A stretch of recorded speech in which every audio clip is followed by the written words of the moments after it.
सभी को प्रणाम। हम कर रहे हैं एक बहुत ही सुंदर स्वाध्याय। आस्तिकता का प्राण है श्रद्धा। एक तरह का एक ध्यान है जिसने कारण शरीर का प्रकाश सर्वत्र फैला दिया है। और सर्वत्र मतलब क्या? हमारे तीनों शरीरों में। अगर हमारे तीनों शरीरों में कारण शरीर का प्रेम का सद्भावना का प्रकाश जाग जाएगा तो बाकी सब अपने आप हो जाएगा। और उस सब के मूल में है श्रद्धा। इस स्वाध्याय से हमको ये अनुभव होने लगा है।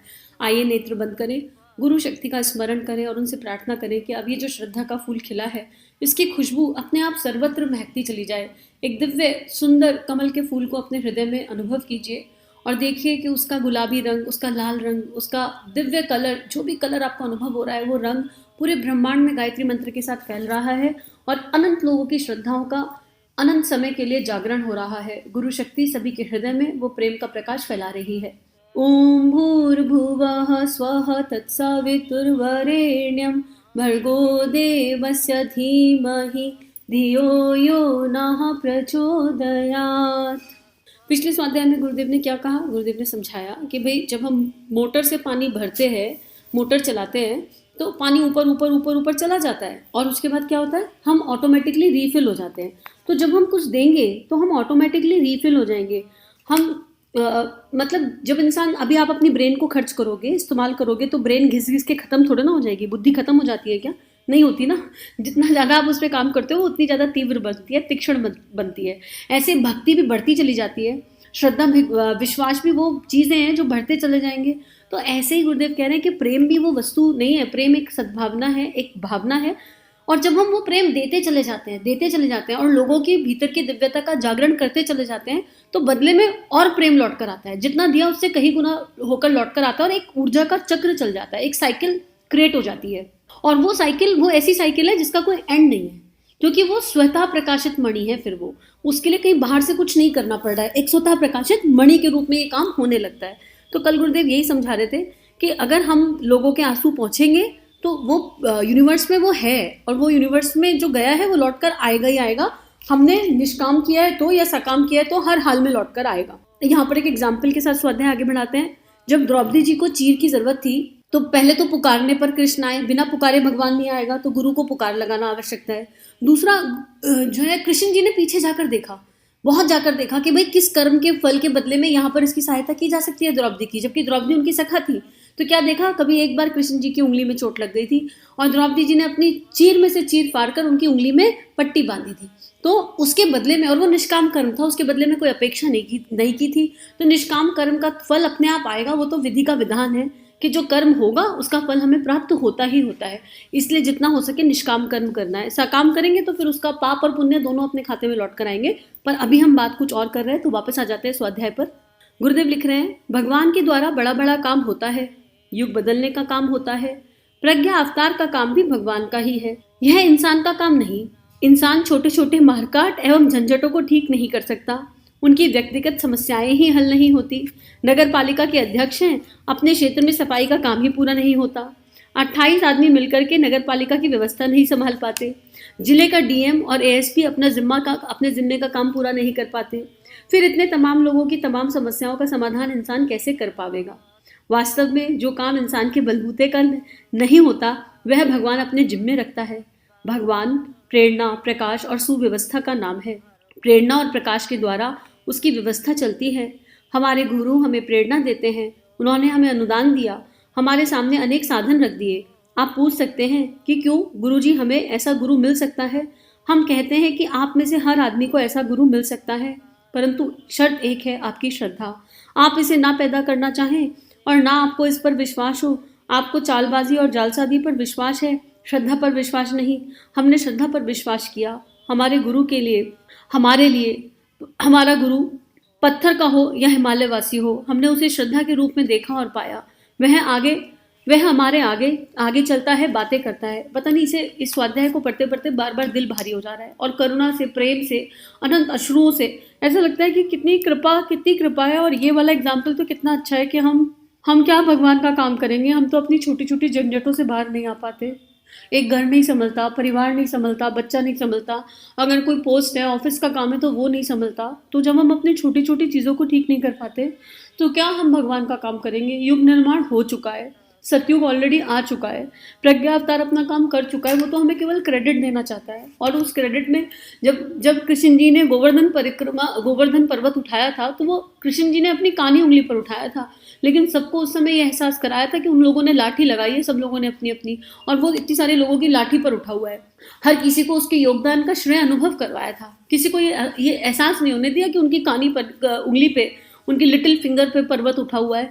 तो बिल्कुल वो गुरु वो सब कुछ कर चुका है, सारी व्यवस्था बना चुका है, बस इस स्वाध्याय के माध्यम से हमको बुला रहा है कि तुम आओ, अपनी लाठी लेकर बस खड़े हो जाओ। इतना ही तो करना है कि खड़े हो जाओ। अच्छा, तुमसे खड़ा नहीं हो जा रहा तो तुम बैठ के लगा लो यार, पर तुम लाठी लगा लो। इतनी बात तो गुरुदेव कर रहा है। तो गुरुदेव कह रहे हैं भगवान क्या करता है, भगवान प्रेरणा देता है। तो ये स्वाध्याय क्या है, ये प्रेरणा है, प्रकाश है और सुव्यवस्था, ये तीन चीज़ों का कॉम्बिनेशन भगवान है। अगर अब प्रेरणा मिल गई, प्रेरणा मिली, ये स्वाध्याय आपके पास आ गया, आपने इससे क्या सीखा, क्या आपने गुण कर्म व्यवहार में उतारने का प्रयास किया। मेरी माँ, गुरु रूपी माँ ने मुझे स्टैंडिंग लाइन स्लीपिंग लाइन बनाना सिखाया, ये मैं आपको कई बार बताती हूँ, एग्जाम्पल है, मेरे अपने जीवन का एग्जाम्पल है, इसलिए लगता है।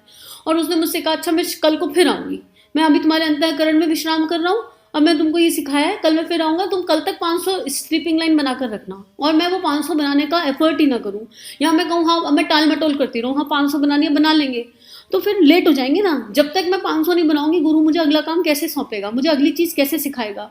तो आज मेरे गुरु ने मुझे मेरा एक विकार दिखाया और कहा उपासना साधना आराधना रूपी अस्त्र लगाओ और इस विकार पर काम करो। अब तुमको दिख गया है, इसको हटाना है अंदर से, तो इस पर प्रकाश डालो, प्रकाश डालो, डालते जाओ, अनुभव करो कि तुम कौन हो, अपने सत्य को जानो, प्रेम और श्रद्धा के साथ चलते जाओ। और जब तक वो विकार हटेगा नहीं, मुझे दूसरा विकार कैसे दिखाई देगा, अपना दिखाया कैसे जाएगा, आत्मनिर्माण होगा कैसे। तो यही बात गुरुदेव यहाँ कह रहे हैं कि हम सबको वो गुरु मिल सकते हैं, हमारे मन में श्रद्धा होनी चाहिए। और श्रद्धा का चमत्कार ऐसा है, मान लो हमारी श्रद्धा सच्ची है, लेकिन वो किसी गलत गुरु पे टिक गई ना, तो भी एक सच्चा गुरु हमारे जीवन में उपस्थित हो जाएगा, वो गलत गुरु हमारे जीवन से ऑटोमेटिक हट जाएगा, प्रमाणिक गुरु जीवन में आ ही जाएगा, अगर श्रद्धा सच्ची होगी। क्योंकि श्रद्धा तो श्रद्धा है, लेकिन अंधश्रद्धा की बात नहीं की जा रही यहाँ पर। आपकी श्रद्धा अगर अब लॉलीपॉप टॉफी पाने के लिए चमत्कारों के प्रति है कि कोई चमत्कार दिखा दे तो हम उसके पास चले जाएं, कोई हमारी समस्याओं का समाधान कर दे तो हम उसके पास चले जाएं, वो सब नहीं है। श्रद्धा वो नहीं होती, श्रद्धा बदले में कुछ चाहती नहीं है। श्रद्धा किसका नाम है, श्रद्धा है आस्था का नाम, प्रेम का नाम, करुणा का नाम, संवेदना का नाम। श्रद्धा है अपने इष्ट का नाम, और इष्ट के जो दिव्य देव गुण हैं उनको अपने जीवन में उतारने का प्रयास श्रद्धा है। तो गुरुदेव यही कह रहे हैं कि अगर आपके अंदर चालबाजी जालसाजी नहीं है, आपको लॉलीपॉप टॉफी नहीं चाहिए और आपकी श्रद्धा टिक जाए, तो फिर उस श्रद्धा के बाद मीरा के मोहन उसकी मूर्ति से प्रकट हो गए, ठाकुर की काली मैनिफेस्ट हो गई और आपके भी गुरु मैनिफेस्ट हो जाएंगे। और गुरुदेव लिख रहे हैं कि भाई मेरे गुरु कौन थे, पहली बार तो छाया रूप में ही दिखे थे ना, हिमालय में उनके दर्शन तो बहुत बाद में हुए, जब उनके कहे अनुसार यात्रा चली। और मान लो वो गुरु हमारे सामने अभी आ भी जाए, वो उस गुरु का जो प्रकाश है वो है 50,000 वोल्ट का, और हमारी औकात है 500 वॉट लेने की। तो वो प्रकाश में अगर वो हमारे सामने प्रकट भी हो जाएगा तो हम बेहोश हो जाएंगे, हमसे वो प्रकाश लिया ही नहीं जाएगा, अगले बगले झाँक जाएंगे, इतनी एनर्जी हो जाएगी कि उसको वेस्ट करते जाएंगे। तो कम से कम उस गुरु के प्रकाश जितना प्रकाश की सामर्थ्य तो अपनी बना लें कि भैया वो प्रकट भी हो जाए तो उनका प्रकाश देख पाए, समझ पाए, अनुभव कर पाए। वो प्रकाश डालेंगे तभी तो हम उन्हें अनुभव कर पाएंगे। आगे गुरुदेव लिख रहे हैं, हमारे लिए हमारा गुरु पत्थर का हो या हिमालय वासी हो, हमने उसे श्रद्धा के रूप में देखा और पाया है। वह हमारे आगे आगे चलता है, बातें करता रहता है, हमारी हर समस्या को हल करता है। हम आपको यह बताना चाहते हैं कि किस प्रकार हमारा बॉस हमको सामर्थ्यवान बनाता चला जा रहा है। हम चाहते हैं कि आपको भी हम सामर्थ्यवान बना दें, परंतु आप में श्रद्धा ही नहीं। स्वामी विवेकानंद को अपनी सत्ता और शक्ति रामकृष्ण परमहंस ने स्वयं सौंप दी। हम भी यही चाहते हैं कि आप सभी हमारे बच्चे बड़े हो गए हैं और अपनी जिम्मेदारी संभालने योग्य हो गए हैं, अतः हमारी सारी शक्ति आपको देकर हम निश्चिंत हो जाएं। हमारे गुरु ने हमसे कहा था कि आप अगर श्रद्धा कायम रखेंगे तो हमारा अनुदान कभी खाली नहीं जाएगा। आज गुरु पूर्णिमा के इस पावन पर्व पर हम आपको एक बात बतलाना चाहते हैं कि आपकी आध्यात्मिक उन्नति, चमत्कार इसके बिना अर्थात श्रद्धा के बिना कदापि संभव नहीं। तो आज पूर्णिमा का दिन गुरुदेव हमें यही बोल रहे हैं कि एक बार समर्पण कर दो, समर्पण कर दो, समर्पण कर दो और बोल दो जैसा आप कहोगे वैसा हम करेंगे और आपके बताए हुए मार्ग पर चलेंगे। और जब छोटा बच्चा चलना सीखता है तो माँ कितनी बलाई लेती है ना, उसकी कितनी खुश हो जाती है कि मेरे बच्चे ने चलना शुरू कर दिया। प्रॉब्लम कब आती है, जब वो बच्चा बड़ा होने लगता है और माँ को दरकिनारे कर देता है, माँ तुम हट जाओ, अब मैं सब कुछ स्वयं कर लूँगा, मैं ही कर रहा हूँ, तब प्रॉब्लम आनी शुरू होती है। तो हमें हमेशा ये स्मरण रखना है कि हम अपने गुरु के नन्हे से छोटे से बच्चे हैं और गुरु चाहता है कि हम बड़े हो जाएं, पर हम बड़े होके भी उस गुरु के लिए हमेशा बच्चे ही रहेंगे। दुनिया हमें किसी भी दृष्टि से देख ले, कितनी भी नज़र से देख ले, हमारी अंतरात्मा में ये सत्य हमेशा प्रकट रहना चाहिए कि हम उस गुरु के नन्हे छोटे बच्चे हैं और उसके कहे अनुसार चल रहे हैं। उसने जिस दिन जो काम दे दिया उस दिन वो काम करने का संपूर्ण प्रयास करना है, बस इतना। तो गुरुदेव लिख रहे हैं कि श्रद्धा के बिना ये नहीं हो सकता। ऐसे बहुत से श्रद्धावान शिष्य हुए हैं जिन्हें अपने एक बूंद दवा के द्वारा हजारों की बीमारियों को ठीक कर दिया, उन्हें लाभ पहुंचाया। यह श्रद्धा का ही चमत्कार है। हमारी दवा में श्रद्धा है जो अमृत है। हमारे जीवन में सफलता की भी यही कहानी है। हमने श्रद्धा के साथ अपने मार्गदर्शक को अपनाया है। हमें हमारे अपने गुरु के प्रति, आचार्यों के प्रति, भगवान के प्रति, आस्तिकता के प्रति अटूट श्रद्धा है।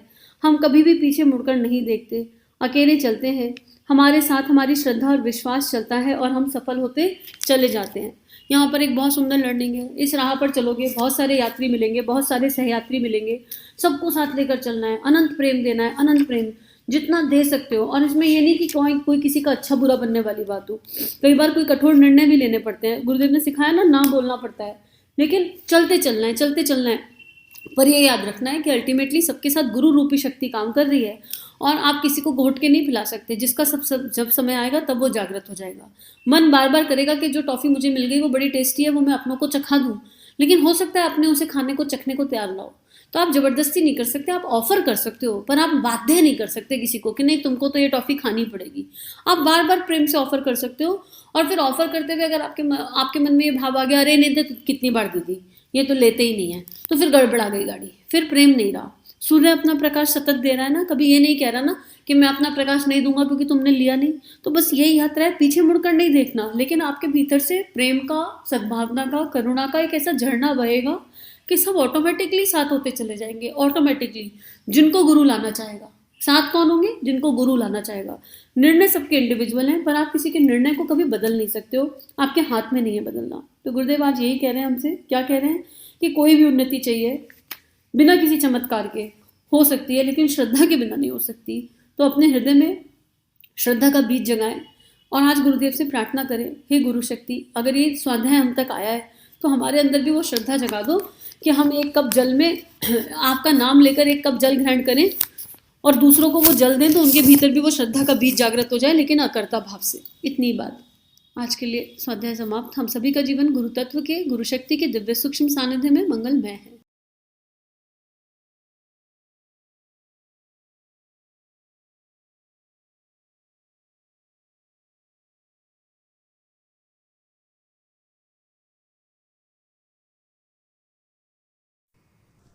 हमारे YouTube चैनल को सब्सक्राइब कीजिए और बेल आइकन पर क्लिक कीजिए ताकि आने वाली सभी वीडियो की नोटिफिकेशन आपको मिलती रहे। आप सभी को बहुत बहुत थैंक यू।